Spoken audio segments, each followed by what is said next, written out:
Assalamualaikum warahmatullahi wabarakatuh. Selamat malam. Perkenalkan kami dari kelompok 5 kelas MTIB. Di sini ada saya Cikita Maulidia Pramono Putri dan Mbak Nur Aida Ismanafisa dengan dosen pengampu Prof. Tatang dan juga Prof. Tri.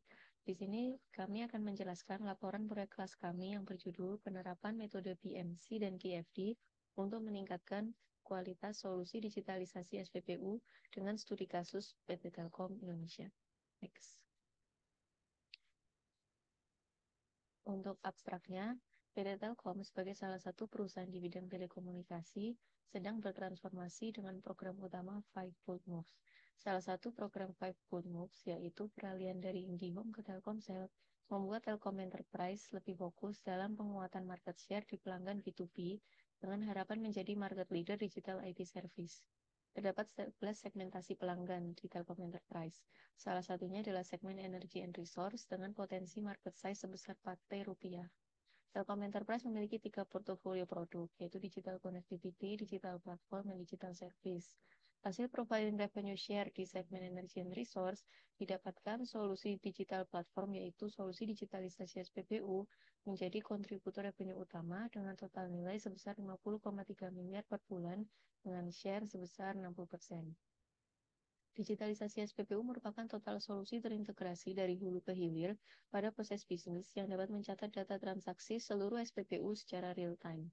Selama masa operasional, terdapat beberapa kendala yang terjadi, seperti perangkat pendukung yang rentan rusak, adanya duplikasi data atau anomali, sehingga membuat nilai yang muncul dan angka yang tercatat di sistem dashboard tidak valid, serta sering mengalami gangguan downtime dan fitur pada dashboard yang membutuhkan pengembangan. Sehingga perlu adanya peningkatan kualitas pada solusi digitalisasi SPBU. Penelitian ini menggunakan metode PMC dan KFD untuk menentukan atribut apa yang perlu ditingkatkan kualitasnya. Dan dengan menggunakan proses focus group discussion di internal dan penyebaran kuesioner ke pelanggan, didapatkan hasil KFD untuk atribut yang membutuhkan peningkatan, yaitu real-time data SPBU dan sistem, dashboard dan perangkat di SPBU terus beroperasi, dan peningkatan fitur dashboard. Sehingga rekomendasi PMC yang diberikan adalah pada value proportion, fitur dashboard yang lebih baik UI UX-nya, dan ada fitur report atau analisis, serta adanya STM atau resource yang standby 24/7 di sisi Telkom. Customer relationship yaitu daily maintenance untuk pengecekan perangkat dan sistem, dan juga key resource adalah desain tampilan dashboard. Hasil dari KFD akan menjadi rekomendasi solusi perbaikan yang sesuai dengan kebutuhan pelanggan, serta langkah awal untuk memperluas market share pelanggan di segmen Energy and Resource. Keywordnya PMC, Energy and Resource, digitalisasi, dan QFD. Next. Untuk bab 1, pendahuluan, terdiri dari latar belakang, rumusan masalah, tujuan penelitian, manfaat penelitian, ruang lingkup penelitian, dan sistematika penulisan. Next. Untuk latar belakangnya, jumlah penduduk di Indonesia pertengahan tahun 2023 sebanyak 278,6 juta jiwa menurut BPS tahun 2023. Saat ini Indonesia juga menjadi urutan keempat negara pengguna internet terbesar di dunia berdasarkan survei dari APJI tahun 2023. Penetrasi internet di Indonesia telah mencapai 78,19% atau menembus 215,6 juta jiwa. Hal ini menunjukkan bahwa internet telah berperan besar dalam aktivitas sehari-hari. Tidak hanya di sisi masyarakat, sektor industri juga bergantung erat dengan internet dan teknologi dalam efisiensi proses bisnis untuk mewujudkan industri 4.0 di Indonesia, di mana beberapa indikator industri 4.0 itu adalah melakukan peningkatan otomasi, M2M, human to machine, AI, big data, cloud computing, IoT, data management, dan masih banyak lagi. Selain itu, sektor energi menjadi penentu dalam perekonomian Indonesia dengan konsumsi energi rata-rata di 5,6% per tahun. Berdasarkan hasil proyeksi di tahun 2030, konsumsi energi diprediksi akan meningkat. Bagi sektor industri 49%, transportasi 29%, rumah tangga 15%, dan komersial 4%. Dan hasil studi dari McKinsey, terdapat 4 sektor industri di Indonesia yang dapat memberikan peluang bisnis di tahun 2030 dengan potensi sebesar 1,8 miliar dolar. Di antaranya ada sektor konsumen, pertanian dan perikanan, energi, dan pendidikan swasta. Pada sektor energi, pasar energi di Indonesia dapat bernilai sekitar 270 miliar dolar, di mana hal ini menjadi peluang sumber energi baru dan penghematan dari upaya efisiensi energi. Di sini Telkom sebagai salah satu perusahaan di bidang IT sedang bertransformasi dengan program Five-Fold Moves. Salah satu programnya yaitu di poin 4 adalah menjadi market leader digital IT service untuk pelanggan B2B. Terdapat 11 segmen pelanggan di Telkom Enterprise. Salah satunya adalah segmen Energy and Resource yang memiliki potensi market size sebesar 4T. Peran IT dalam mendukung sektor energi ini menuju industri 4.0 tentunya menjadi sangat penting, sehingga menjadi tantangan bagi PT Telkom untuk bergerak di bidang IT dan berkontribusi untuk melakukan digitalisasi di sektor energy and resource. Next.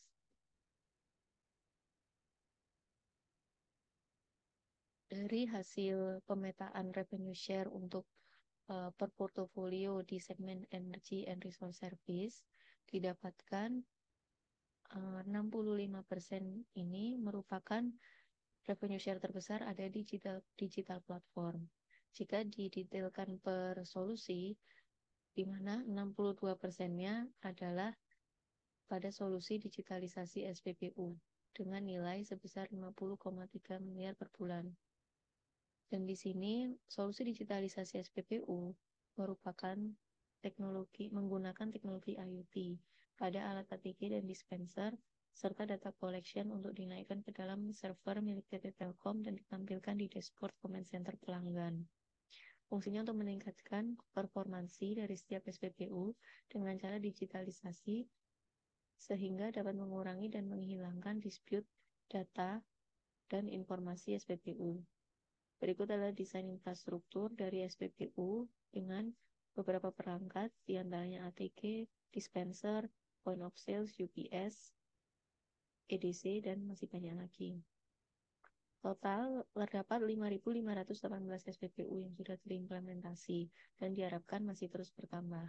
Tetapi selama masa operasional yang sudah berjalan selama kurang lebih 3 tahun, Telkom melakukan rapat fokus group discussion dengan pelanggan dan juga rapat dengan pelanggan secara rutin didapatkan pada 57 SPBU yang mengalami kendala material seperti perangkat yang rentan rusak karena kondisinya ada di outdoor dan digunakan tidak sesuai dengan fungsinya oleh karyawannya, serta 33 SPBU memiliki sensor di dispenser ATK yang tidak berfungsi ketika volume tangki berkurang sehingga angka di sistem dashboardnya tidak valid.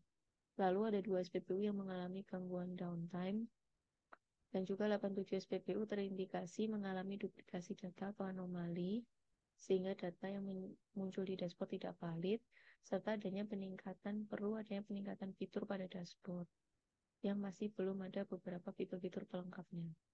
Next. Sehingga rumusan masalahnya, bagaimana bisnis model kanvas existing untuk solusi digitalisasi SPBU milik PT Telkom. Yang kedua, apa rekomendasi atribut pada metode QFD yang dapat diterapkan untuk meningkatkan kualitas solusi digitalisasi SPBU, serta bagaimana BMC untuk rekomendasi setelah dianalisis dengan QFD. Next. Untuk tujuan penelitiannya, mengidentifikasi bisnis model existing dari PT Telkom untuk solusi digitalisasi SPBU, kemudian mengidentifikasi rekomendasi atribut dari penerapan QFD sebagai bahan pertimbangan untuk peningkatan kualitas layanan yang sudah berjalan selama ini, serta memberikan rekomendasi bisnis model perbaikan dari hasil metode QFD untuk solusi digitalisasi SPBU. Next. Untuk manfaat penelitiannya, bagi PT Telkom, membantu PT Telkom dalam mengidentifikasi solusi inovatif yang dapat ditawarkan ke pelanggan, terutama pelanggan B2B. Lalu membantu mengidentifikasi peluang pertumbuhan bisnis yang lebih besar di segmen energy and resource, sehingga berdampak positif pada pertumbuhan revenue dan laba perusahaan. lalu membantu PT Telkom mengidentifikasi peluang bisnis baru, memahami pelanggan, dan merancang strategi yang lebih efektif. Bagi akademisi, memberi wawasan baru dalam pengembangan pelanggan B2B, memperkaya wawasan tentang penggunaan metode QFD di perusahaan IT, dan memperkaya wawasan penggunaan BMC dalam pemetaan taktik bisnis di perusahaan IT. Next. Untuk ruang lingkupnya, proyek kelas ini berbatas pada pelanggan B2B di segmen energi and resource. Proyek kelas ini berbatas pada peningkatan kualitas jasa di solusi digitalisasi SPBU, serta berbatas pada metode QFD dan PMC. Next. Untuk sistematikanya, terdiri dari bab 1 pendahuluan, yang berisi tentang latar belakang permasalahan, rumusan masalah, tujuan, manfaat, dan ruang lingkup, serta sistematika.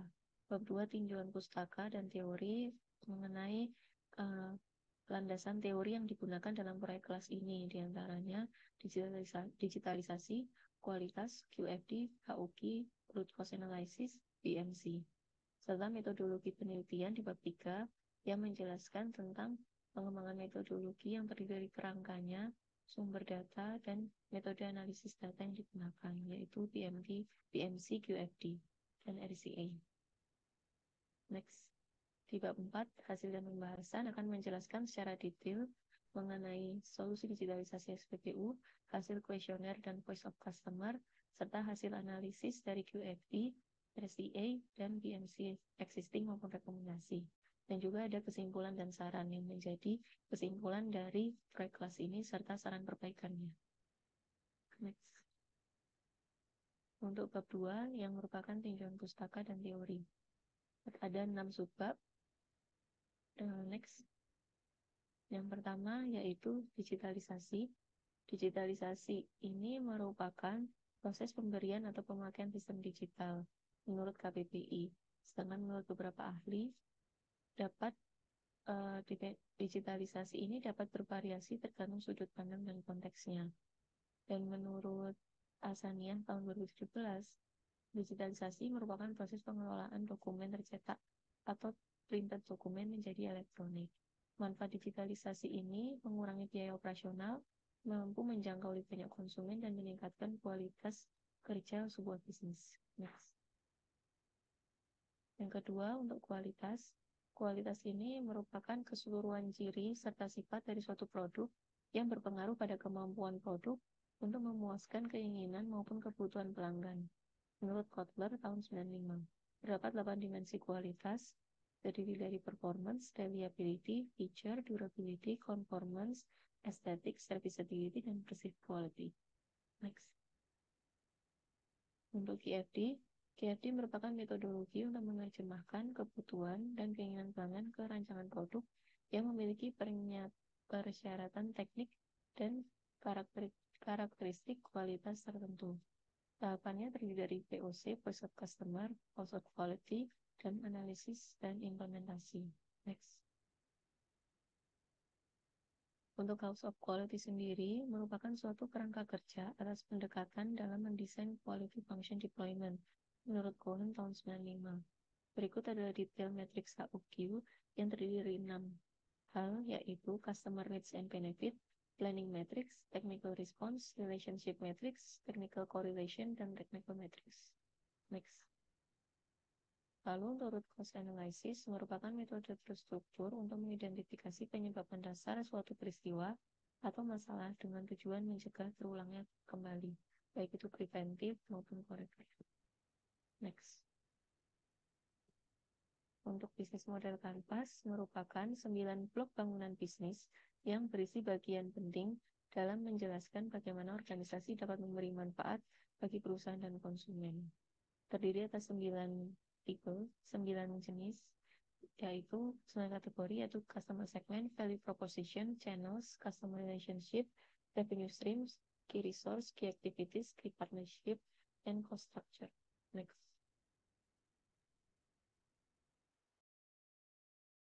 Baik, selanjutnya adalah bab 3, yaitu terkait metodologi penelitian.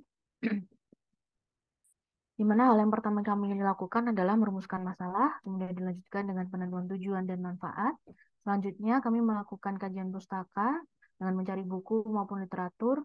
Kemudian selanjutnya kami melakukan pengumpulan data dan juga informasi melalui focus group discussion dan juga survei kuesioner. Dari hasil FGD dan juga survei kuesioner, kami lakukan analisis BMC existing dan juga analisis kebutuhan customer KFD. Nah, setelah dilakukan analisis tersebut, kami lakukan root cause analysis. Kemudian dari root cause analysis ini dilakukan perancangan dari BMC baru. Kemudian dicari hasil dan pembahasan dan juga kami simpulkan dan juga kami berikan saran. Lokasi penelitian pada penelitian kami adalah di PT Telkom yang terletak di Gedung Menara Multimedia, Jalan Kebon Siri nomor 12, Jakarta Pusat, di mana pada objek penelitian ini yaitu produk solusi digitalisasi SPBU PT Telkom yang ditawarkan pada pelanggan business to business atau B2B, terutama di sektor energi dan juga resource di Indonesia. Variabel dari penelitian ini kami menggunakan metode Quality Function Deployment atau QFD, di mana meliputi dari Customer Needs and Benefits, Planning Matrix, Technical Response, Relationship Matrix, Technical Correlation, dan juga Technical Matrix. Di mana pada teknik pengumpulan data penelitian ini kami ambil 3. Yang pertama ada wawancara, studi kepustakaan, dan juga penyebaran angket kuesioner. Pada penelitian ini dilakukan survei kuesioner pada 10 dari 30 pelanggan segmen energi dan resource. Metode analisis data kami terdapat 2, yaitu metode kuantitatif dan juga metode kualitatif. Pada metode kuantitatif, kami melakukan hasil olah Voice of Customer atau VOC dan juga hasil pengolahan uji QFD. Kemudian pada metode kualitatif, kami lakukan wawancara peneliti dan juga fokus group discussion peneliti dengan customer B2B di PT Telkom Indonesia. Selanjutnya adalah bab 4, yaitu hasil dan pembahasan. Di mana yang pertama, solusi digitalisasi SPBU ini memiliki beberapa fungsi. Terdapat 8 fungsi, di mana salah satunya adalah menjamin distribusi BBM secara efektif dan efisien di seluruh SPBU, dan juga mampu mengelola suplai dan stok dari BBM di setiap SPBU. Nah, solusi digitalisasi SPBU di PT Telkom ini itu memiliki pengertian berupa menggunakan teknologi IoT pada alat ATG dan dispenser serta data collection untuk dinaikkan ke dalam server milik PT Telkom Indonesia, di mana dari solusi digital SPBU ini dapat ditampilkan di dashboard command center pelanggan, yaitu di sektor energi dan bisnis. Selanjutnya terkait bisnis model canvas dari PT Telkom existing, yaitu di mana pada get partner PT Telkom ini ada Kementerian SDM, BPH Migas, dan juga beberapa supplier. Untuk key activities di penelitian ini ada riset penelitian, proof of concept, ada juga instalasi dan integrasi, delivery, deal kontrak. Kemudian pada value proposition dari perusahaan ini yaitu dashboard monitoring data secara real time, kemudian mengubah dari proses manual menjadi proses digital. Untuk customer relationship, di mana ada contract center, kemudian juga monitoring SLA di masing-masing SPBU dari preventive maintenance. Kemudian customer segment itu PT Telkom adalah pada pelanggan business to business di sub segmen oil and gas. Kemudian pada key resource-nya yaitu menyediakan layanan connectivity, perangkat EDC, FCC, ATG, dispenser, kemudian ada juga sumber daya manusia dan juga uang. Channels dari perusahaan ini adalah account manager pada PT Telkom, structure-nya CAPEX, dan revenue ekstrimnya yaitu kontrak antara PT Telkom dan pelanggan B2B, dan juga hasil pemakaian volume dan pendapatan di masing-masing SPBU per bulan. Selanjutnya, kami melakukan identifikasi kebutuhan customer, di mana pada penelitian ini kami mencoba untuk melakukan focus group discussion di lingkungan internal PT Telkom, di mana dihasilkan dari Minute of Meetings atau MOM. Di mana dari hasil MOM ini terdapat 5 poin, yaitu yang pertama, 57 SPBU ini ternyata mengalami kendala material seperti perangkat ATG konsol, router EDC yang rentan rusak dan juga perlu perbaikan. Nah, hal ini disebabkan adanya bahan dari perangkat tidak tahan lama jika digunakan pada kondisi suhu tertentu. Kemudian 33 SPBU memiliki sensor pada dispenser ATG yang tidak berfungsi ketika volume tangki sudah berkurang, sehingga angka yang tercatat pada sistem dashboard ini kurang valid. Kemudian yang ketiga, ada 2 SPBU mengalami gangguan downtime, sehingga sistem tidak dapat tercatat transaksi yang terjadi secara real time. Kemudian 87 SPBU terindikasi mengalami duplikasi data atau terdapat timbang tindih data dan anomali data, sehingga nilai yang muncul pada dashboard menjadi tidak valid. Yang terakhir, adanya fitur dashboard yang belum dapat digunakan secara maksimal, di mana untuk rekap transaksi per nopol pada produk penugasan ini kurang lengkap, kemudian sort per nopol pada produk penugasan ini juga belum ada, kemudian fitur all-download nopolnya masih kurang maksimal. Sehingga dari hasil MOM ini kami coba melakukan survei kepada 10 pelanggan B2B di segmen energi and resource. Berikut merupakan contoh tampilan dari Giform kami kepada 10 pelanggan B2B. Selanjutnya dari hasil sebaran kuesioner tersebut, kami melakukan dengan menggunakan skala Likert, di mana keterangan pada penilaian kuesioner terdapat 4 poin, yaitu jika pelanggan memilih 1, itu berarti tidak penting, 2 kurang penting, 3 cukup penting, dan 4 sangat penting. Nah, di mana dari hasil sebaran kuesioner, dari 10 pelanggan dihasilkan data sebagai berikut. Kemudian dari hasil sebaran kuesioner tersebut, kami lakukan uh, penyamaan bahasa dari respon customer menuju ke respon teknis sesuai dengan kaidah QFD, di mana didapatkan atribut customer needs sebagai berikut, di mana dari hasil atribut ini akan digunakan pada penilaian selanjutnya. Dari hasil atribut customer needs dimasukkan ke important to customer untuk mencari bahwasanya kira-kira manakah dari beberapa hal yang kami tawarkan kepada pelanggan ini yang memiliki penilaian atau crucial sangat penting. Sehingga dari hasil atribut yang sudah kami kumpulkan didapatkan hasil sebagai berikut, di mana kami cari modus dari setiap jawaban dari 10 pelanggan. Di mana ternyata atribut penting menurut pelanggan dari yang sangat penting itu adalah real-time data SPBU dan sistem, kemudian data dashboard dan perangkat di SPBU terus beroperasi, always on, dan juga perlu adanya peningkatan fitur dashboard.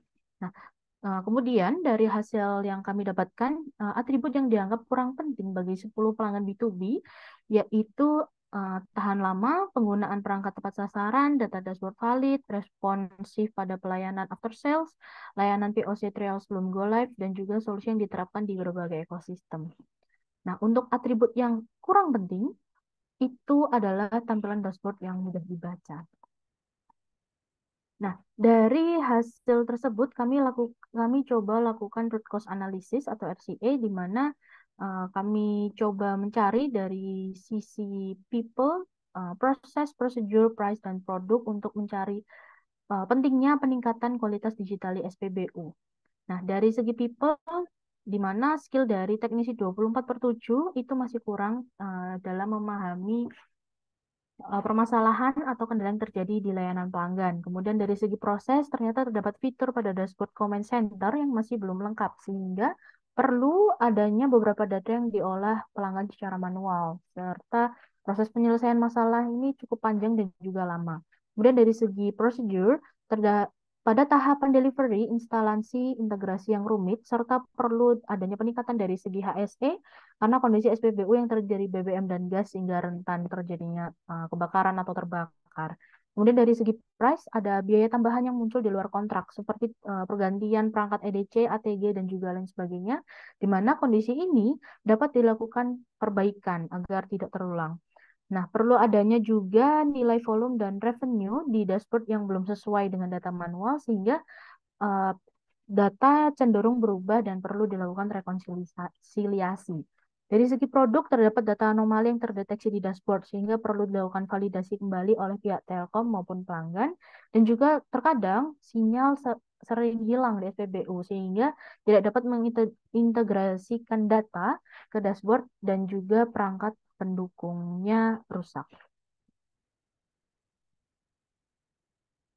Selanjutnya kami lakukan penyusunan HOQ, di mana dari hasil hasil perhitungan dari segi improvement ratio, raw weight, dan juga normalized raw weight didapatkan hasil sebagai berikut.